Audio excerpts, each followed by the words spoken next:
అంగన్వాడీలకు Chandrababu Naidu good news చెప్పబోతున్నారా? అంగన్వాడీల తరపున నిలబడి చంద్రబాబు నాయుడు ప్రభుత్వంతో పోరాడబోతున్నారా అంటే అవుననే సమాధానం ఇస్తున్నారు కొంతమంది రాజకీయ విశ్లేషకులు. ఇక ఇదే అంశానికి సంబంధించి మనతో మాట్లాడేందుకు ప్రముఖ రాజకీయ విశ్లేషకులు, ప్రముఖ సీనియర్ జర్నలిస్ట్ సిఎస్ రావు గారు మనతో ఉన్నారు. ఆయనతో మాట్లాడదాం. Sir hi sir. Hello Krishna sir. అంగన్వాడీలకు చంద్రబాబు నాయుడు గుడ్ న్యూస్ చెప్పబోతున్నారు. వాళ్ళ నెత్తిన పాలు పోయిపోతున్నారు. వాళ్ళ తరపున నిలబడి ప్రభుత్వంతో పోరాటం చేయడానికి చంద్రబాబు నాయుడు సిద్ధమయ్యారు అంటూ కూడా ఒక వార్త ఇప్పుడు సోషల్ మీడియాలో చక్కర్లు కొడుతుంది. ఏంటి సార్ ఆ వార్తలో వాస్తవం ఉందా? ఇప్పుడు ఒకటేంటంటే కృష్ణ, చంద్రబాబు నాయుడు ఒక ప్రజాస్వామ్యవాది. ఆయన ఒక సమస్య వచ్చినప్పుడు దాన్ని ఏ విధంగా పరిష్కరించాలి అనేటువంటి ఆలోచన చేస్తూ ఉంటారు. ఆ విధంగా ఆయన కొన్ని సమస్యలను పరిష్కరిస్తారు అధికారంలో ఉన్నప్పుడు. ఇప్పుడు ఆయన అధికారంలో ప్రతిపక్షంలో ఉన్నారు. అందుకని ప్రజా సమస్యలు ఎక్కడ ఉంటే అక్కడికి వెళ్ళి ఆయన దాన్ని పరిష్కరించడమో లేదంటే ప్రభుత్వాన్ని నిలదీసేటువంటి ప్రయత్నం చేస్తూ ఉంటారు. ఇప్పుడు ఆ కోణం నుంచి చూస్తే కనుక చంద్రబాబు నాయుడు ఇప్పుడు అంగన్వాడీలకు సంబంధించి మద్దతు పలికారు. ఇప్పటి వరకు కూడా అంగన్వాడీ మాత్రమే ఇప్పటి వరకు అంగన్వాడీలకు మద్దతు పలికారు. డైరెక్ట్ గా వాళ్ళు కూడా వచ్చి ధర్నాల్లో లీడర్స్ ఏం పాల్గొనలేదు. ఇండైరెక్ట్ గా మద్దతు పలుకుతున్నారు. సహజంగా జరిగేటువంటి ఏ ప్రభుత్వంలో సహజంగా జరిగేటువంటిది. విపక్షాలు ఎప్పుడు కూడా ప్రజాకులు మద్దతు ఉంటారు. అలాగే ధర్నాలు ఆందోళన చేసేటువంటి వాళ్ళకు మద్దతు పలుకుతుంటారు. గతంలో కూడా జగన్మోహన్ రెడ్డి ప్రతిపక్షంలో ఉన్నప్పుడు అదే చేశారు కదా. ఇప్పుడు ఇదే అంగన్వాడీలకి హామీ ఇచ్చాడు కదా. ఇదే అంగన్వాడీకి నేను తెలంగాణ కన్నా 1000 రూపాయలు ఎక్కువ ఇస్తాను, నన్ను నమ్మండి, నాకు అధికారం ఇవ్వండి, ఒక ఛాన్స్ ఇవ్వండి అని చెప్పి అడిగారు కదా. అడిగారు, వీళ్ళు నమ్మారు, ఓట్లు వేశారు, ఇవన్నీ జరిగినాయి. సరే ఇప్పుడు చంద్రబాబు నాయుడు అయోధ్యలో ఉన్నారు. అయోధ్యలో ఉన్న తర్వాత అప్పుడు కూడా అంగన్వాడీలకు జరుగుతున్నటువంటి అన్యాయం మీద ఆయన స్పందించారు. అయోధ్య నుంచి స్పందించారు చంద్రబాబు నాయుడు. ఏం స్పందించారు? జగన్మోహన్ రెడ్డి గురించి తెలుసు కాబట్టి చంద్రబాబు నాయుడికి, మీరు యుగో తగ్గించుకోండి అని చెప్పి జగన్మోహన్ రెడ్డికి ఒక సూచన చేశారు. యుగో తగ్గించుకొని అంగన్వాడీలో న్యాయమైనటువంటి డిమాండ్లు ఏమున్నాయో వాటిని పరిష్కరించండి, అంతేగాని మీరు ఉద్యోగాలు తీసేయటం ఏంటి అని చెప్పి ప్రశ్నించారు. ప్రశ్నిస్తూ అక్కడి నుంచి ఒక ట్వీట్ చేయడం జరిగింది చంద్రబాబు నాయుడు. ఇప్పటికైనా మించిపోయింది లేదు, మీరు వాళ్ళని పిలిచి మాట్లాడి సమస్య పరిష్కరించండి అని. పరిష్కరించకపోతే అధికారంలోకి మేము వచ్చిన తర్వాత మేము పరిష్కరిస్తామని చెప్పారు. సో ఆ విధంగా ఎందుకు చెప్పారంటే, ఇప్పుడు ఆంధ్రప్రదేశ్ ప్రభుత్వం ఉద్యోగాలు తీసేస్తుంది, అంగన్వాడీలు మూకుమ్మడిగా ఉద్యోగాలు తీసేస్తుంది. మూకుమ్మడిగా ఉద్యోగాలు తీసేయాలని ఉత్తర్వులు జారీ చేశారు. ఇప్పుడు కలెక్టర్లు ఆల్రెడీ విజయనగరం, శ్రీకాకుళం, అరకు ఈ జిల్లాల కలెక్టర్లు ఆల్రెడీ కొంతమందికి ఉద్యోగాలు తీసేశారు. తీసేసి జీవోలు కూడా ఇచ్చేశారు, ఉత్తర్వులు కూడా పంపించారు, నోటీసులు కూడా పంపించేశారు. మిమ్మల్ని టెర్మినేట్ లెటర్స్ పంపించారు, టెర్మినేట్ చేస్తూ ఆర్డర్స్ ఇచ్చేశారు, టెర్మినేట్ లెటర్లు పంపించేశారు. అంగన్వాడీలకి పంపించి కొన్ని వేల మందిని తీసేశారు. రేపు 25వ తారీఖున ఫ్రెష్ రిక్రూట్మెంట్ ఉంటుందని చెప్పేసి ఆల్రెడీ కలెక్టర్లు ఉత్తర్వులు జారీ చేస్తున్నారు. సో ఇలాంటి పరిస్థితుల్లో రాష్ట్ర వ్యాప్తంగా కూడా ఇప్పుడు అన్ని జిల్లాల్లో కూడా అదే జరుగుతుంది. అన్ని జిల్లాల్లో ఎవరెవరిని తొలగిస్తున్నారు అని అంటే, షోకాజ్ నోటీసులు ఆల్రెడీ ఇచ్చున్నారు. ఫస్ట్ ఎస్మా ప్రయోగించారు.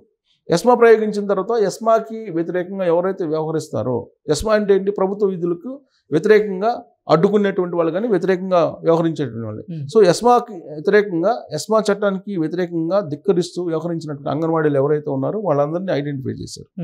ఐడెంటిఫై చేసి ఫస్ట్ షోకాజ్ నోటీసులు ఇచ్చారు. గత 2 రోజుల నుంచి షోకాజ్ నోటీసులు ఇస్తూ వచ్చారు. డెడ్ లైన్ పెట్టారు. శనివారం డెడ్ లైన్, ఆదివారం నుంచి విధులకు హాజరు కావాలి, లేదా సోమవారం నుంచి విధులకు హాజరు కావాలని చెప్పారు. చెప్తే వీళ్ళు కొంతమంది హాజరు కాల, షోకాజ్ నోటీసులు రిప్లై ఇవ్వాల. షోకాజ్ నోటీసులు ఏమి ఇచ్చారు, మీరు కనుక విధుల్లోకి చేరకపోతే, శనివారం లోపల మీరు కనుక విధుల్లోకి చేరకపోతే మీ ఉద్యోగాలు తీసేస్తామని చెప్పి ఆల్రెడీ నోటీసులు, షోకాజ్ నోటీసులు పంపించేశారు. వాటిని లెక్క పెట్టకుండా చలో విజయవాడ కార్యక్రమానికి అంగన్వాడీలు పిలుపునిచ్చారు. దీంతో చట్ట ప్రకారం ఆంధ్రప్రదేశ్ ప్రభుత్వం ఏం చేస్తుంది, ఉద్యోగాల నుంచి టెర్మినేట్ చేస్తుంది. టెర్మినేషన్ లెటర్స్ పంపిస్తుంది. ఇప్పటికే కొన్ని 100 మందికి పంపించింది టెర్మినేషన్ లెటర్స్. ప్లస్ దాంతోపాటు చాలా వేగంగా ఆంధ్రప్రదేశ్ ప్రభుత్వం ముందుకు అడుగు వేసి 25వ తారీఖున ఫ్రెష్ రిక్రూట్మెంట్ స్టార్ట్ చేసింది. 20 డేట్ కూడా ఇచ్చేశారు. ఆల్రెడీ 25వ తారీఖు నుంచి ఫ్రెష్ రిక్రూట్మెంట్ స్టార్ట్ చేస్తామని చెప్పి. సో ఇప్పటికే ఆల్రెడీ టెర్మినేషన్ లెటర్స్ అందుకున్నటువంటి వాళ్ళు దాదాపుగా ఒక 10,000 మంది పైగా ఉన్నారని చెప్పి తెలుస్తుంది. ఏది జస్ట్ 1 or 2 hours ముందు. ఈరోజు సాయంత్రానికి ఆల్మోస్ట్ అందరికి పంపిస్తారు. ఆల్మోస్ట్ 150,000 మంది దాకా టీచర్స్ కానీ ఆయాలు కానీ ఉన్నారు. వీళ్ళందరికీ ఎవరైతే పాల్గొన్నారో వాళ్ళకి టెర్మినేషన్ లెటర్స్ పంపించేటువంటి ప్రక్రియలో ఇప్పుడు బిజీగా ఉన్నారు జిల్లాల కలెక్టర్లు. ఆ మేరకు జగన్మోహన్ రెడ్డి ఆర్డర్స్ ప్రకారం టెర్మినేషన్ లెటర్స్ పంపించేటువంటి పనిలో జిల్లా కలెక్టర్లు ఉన్నారు. ఐసిడిఎస్ అధికారులు కూడా అదే పనిలో ఉన్నారు. అయితే ఏంటి ప్రాతిపదిక అంటే, షోకాజ్ నోటీసులను 4 రోజుల క్రితం అందుకున్నటువంటి వాళ్ళు కొంతమంది విధులకు హాజరయ్యారు. విధులకు హాజరయ్యి విధుల్లో ఉన్నారు.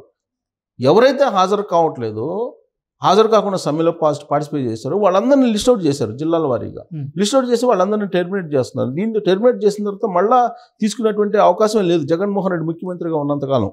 అది ముఖ్యమంత్రిగా జగన్మోహన్ రెడ్డి ఏం చేస్తున్నారు, అడ్మినిస్ట్రేషన్ ఎలా ఉంటుంది తెలుసు కాబట్టి మనం విశ్లేషణ చేస్తున్నాం. ఎందుకంటే గతంలో కూడా మనం ఒక 10 days బ్యాక్ ఉద్యోగాలు ఓడబీకే అవకాశం ఉంది, తీసేసే అవకాశం ఉందని చెప్పి మనం విశ్లేషణ చేసినప్పుడు చాలామంది ఏంటంటే మీరు అంత అబద్ధం చెప్తున్నారు, ఆ విధంగా చేయడు జగన్మోహన్ రెడ్డి అని చెప్పి కొంతమంది భావించారు. మనం ముందే చెప్పాం ఉద్యోగాలు పోతాయని చెప్పి మనం ముందే చెప్పాం ఉద్యోగాలు పోయే ప్రమాదం ఉంది, వీళ్ళేమో సమ్మె చేస్తున్నారు, పిలిచి మాట్లాడి మధ్య మార్గంగా ఒక పరిష్కారం రావట్లేదు, పరిష్కరించుకుని విధుల్లోకి హాజరు కావడం బెటర్ అనేది మనం చాలా సందర్భాల్లో చెప్పాం. కానీ అంగన్వాడీలు ఏం చేశారు, కొంతమంది వాళ్ళు మేము సమ్మెకి దిగుతాం, మేము జగన్మోహన్ రెడ్డి అంతు చూస్తాం, పెంచకపోతే మేము ఊరుకుంటాం అని చెప్పేసి వాళ్ళు ఇచ్చారు. లాస్ట్కి అంగన్వాడీలో ఒక మెట్టు దిగారు. ఏం దిగారు, మీరు ఏదైతే పెంచుతాం అంటున్నారో జూలైలో అది మాకు ఆన్ పేపర్ ఇవ్వండి అని చెప్పి అడిగారు, రిటర్న్గా ఇవ్వండి మాకు అని చెప్పారు. దానికి కూడా ప్రభుత్వం ఒప్పుకోలేదు. జూలైలో తర్వాత చూద్దాము మాట్లాడదాము అని చెప్పారు తప్పితే దానికి కూడా అంగీకరించాల. అంటే ప్రభుత్వం చాలా గట్టిగా ఉంది, ఇట్టి పరిస్థితుల్లో జగన్మోహన్ రెడ్డి ఒక మెట్టు దిగరు అనేది అర్థమవుతుంది కదా. అర్థమవుతున్నా కానీ అంగన్వాడీలు సమ్మెకి వెళ్ళారు. అందుకే చంద్రబాబు నాయుడు అయోధ్య నుంచి ఒక ట్వీట్ చేస్తూ జగన్మోహన్ రెడ్డికి చెప్పాడు, బాబు ఈగో తగ్గించుకో జగన్, ఈగో తగ్గించుకుని వాళ్ళతోటి సంప్రదింపులు చేసి పరిష్కరించు, లక్షలాది మంది ఉన్నారు అంగన్వాడీలు, వాళ్ళ మీద ఆధారపడి గర్భిణీలు, బాలింతలు, చిన్నపిల్లలు వీళ్ళందరూ ఉన్నారు, వాళ్ళందరూ ఇబ్బంది పడుతున్నారు, ఆ సమస్యను పరిష్కరించండి అని చెప్పేసి ఆయన ఒక ట్వీట్ చేసి మేము మీకు అండగా ఉంటామని చెప్పాడు. ఇప్పటి వరకు కూడా చంద్రబాబు నాయుడు కానీ లేదా తెలుగుదేశం పార్టీ కానీ లేదా వామపక్ష పార్టీలకు సంబంధించినటువంటి అగ్రనేతలు కానీ ఎవరు కూడా ఇన్వాల్వ్ కాల దీంట్లో. కానీ ఇప్పుడు చేదాటిపోయింది కాబట్టి వాళ్ళు ఇప్పుడు ఎంటర్ అవుతున్నారు. సో ఇప్పుడు ఆల్రెడీ ఈ సమ్మె స్టార్ట్ అయినప్పటి నుంచే సచివాలయానికి సంబంధించినటువంటి ఉద్యోగులు, సచివాలయానికి సంబంధించినటువంటి వాలంటీర్లు, వీళ్ళందరూ గ్రామ వార్డు సచివాలయానికి సంబంధించిన ఉద్యోగులు, వాలంటీర్లు వీళ్ళందరూ కూడా అంగన్వాడీలకు వ్యతిరేకంగా పనిచేస్తున్నారు కొన్ని చోట్ల తప్ప. ఇప్పుడు తాజాగా ఇచ్చినటువంటి ఉత్తర్వులు ఆర్డర్స్ ప్రకారం ఏంటంటే అంగన్వాడీ సెంటర్స్ని సచివాలయ వార్డు గ్రామ ఉద్యోగులకి అప్పచెప్పాలి, సచివాలయ ఉద్యోగులకి అప్పచెప్పని చెప్పి ఆర్డర్స్ ఇచ్చారు. అంగన్వాడీ కేంద్రాలు ఇక నుంచి అంగన్వాడీ టీచర్లు ఆయాల ఆధీనంలో నడవు. రాబోయేటువంటి రోజుల్లో ఇవాళ ఉత్తర్వులు జారీ చేసిన దాని ప్రకారం సచివాలయ ఉద్యోగులు సార్ అంగన్వాడీలకు సంబంధించినటువంటి విధులు వాలంటీర్ల చేత చేయించే అవకాశం ఉంది జగన్మోహన్ రెడ్డి అంటూ కూడా ఒక వార్త వచ్చింది. చెప్పాము, అది కూడా చెప్పాము. ఇప్పుడు అదే ప్రయత్నం చేస్తున్నాం. ఇప్పుడు ఏంటి, అంగన్వాడీ కేంద్రాలను స్వాధీనం చేసుకుంటున్నారు. స్వాధీనం చేసుకుని అక్కడ ఉన్నటువంటి అంగన్వాడీ టీచర్స్ని టెర్మినేట్ చేస్తున్నారు. టెర్మినేట్ ఆర్డర్స్ పంపించారు, టెర్మినేట్ లెటర్స్ కూడా పంపించారు. సో ఆ సెంటర్లని ఆధీనం చేసుకుని ఫ్రెష్ రిక్రూట్మెంట్ 25వ తారీఖు నుంచి స్టార్ట్ చేస్తున్నారు. 25వ తారీఖు ఆ డేట్ కూడా ఇచ్చారు, 25వ తారీఖుని స్టార్ట్ చేస్తున్నారు. సో అందుకే అంగన్వాడీలకు న్యాయం చేయమని చెప్పి ఇప్పుడు చంద్రబాబు నాయుడు చెప్తున్నారు. చంద్రబాబు నాయుడుకి జగన్ గురించి తెలుసు కాబట్టి ఆయన ఇగోకు పోయాడు అంగన్వాడీలు మీద పై చేయి సాధించడానికి. లేదంటే వాళ్ళకి ఒక 1000 రూపాయలు పెంచడం పెద్ద ఇష్యూ కాదు, లేదంటే ఆన్ పేపర్ మేము జూలైలో వచ్చిన తర్వాత మేము ఇస్తామని చెప్పడం కూడా పెద్ద విషయం కాదు అధికారంలోకి వచ్చిన తర్వాత. కానీ ఇక్కడ ఏంటంటే యుగో ప్రాబ్లం వచ్చింది అనేది చంద్రబాబు నాయుడు గ్రహించారు. అంటే నన్ను ధిక్కరించి, నేను ముఖ్యమంత్రిగా ఉంటే నన్ను ధిక్కరించి మీరు సమ్మెలు చేస్తారా అనేటువంటి ఒక యుగోకి జగన్మోహన్ రెడ్డి వెళ్ళారు అనేది చంద్రబాబు నాయుడు యొక్క ఆలోచన. అందుకే యుగోకు పోకుండా సమస్యలు పరిష్కరించి డెమోక్రటిక్గా ఆలోచించండి అనేటువంటి ఒక సూచన చేస్తూ ఆయన ట్వీట్ చేయడం జరిగింది. సరే ఏం చేసినా కానీ ఇప్పుడు జగన్మోహన్ రెడ్డి ఆయన ఒక మెట్టు దిగి అంగన్వాడీలకి ఏదో న్యాయం చేస్తారని చెప్పి భావించడానికి లేదు. ఆల్రెడీ ఆయన 25వ తారీఖు నుంచి ఫ్రెష్ రిక్రూట్మెంట్ స్టార్ట్ చేయమని చెప్పిన తర్వాత ఆయన వెనక్కి వస్తారు. ఇలాంటి బెదిరింపులకు లేదంటే ఇలాంటి ఒత్తిడికు భయపడేటువంటి సీఎం కాదనేది అందరికీ తెలుసు. మిగతా సీఎంలు వేరు, జగన్మోహన్ రెడ్డి వేరు. గతంలో మనం కూడా అనుకున్నాం మిగతా సీఎంలు వేరు, జగన్మోహన్ రెడ్డి వేరు అనేది అంగన్వాడీలు గ్రహించాలని. కానీ దాని మీద అంగన్వాడీలు మేము తేలుస్తాం, ఎక్కడికి పోతారని, నెక్స్ట్ ఎలక్షన్ ఉంది కదా అది ఇది అని చెప్పేసి కొన్ని కామెంట్లు కూడా చేశారు. బట్ జగన్మోహన్ రెడ్డి ఒక అడుగు ముందుకు వేసిన తర్వాత మళ్ళీ వెనక్కి తీసుకున్నటువంటి రకం కాదు. సో కాబట్టి ఫ్రెష్ రిక్రూట్మెంట్ జరుగుతుంది.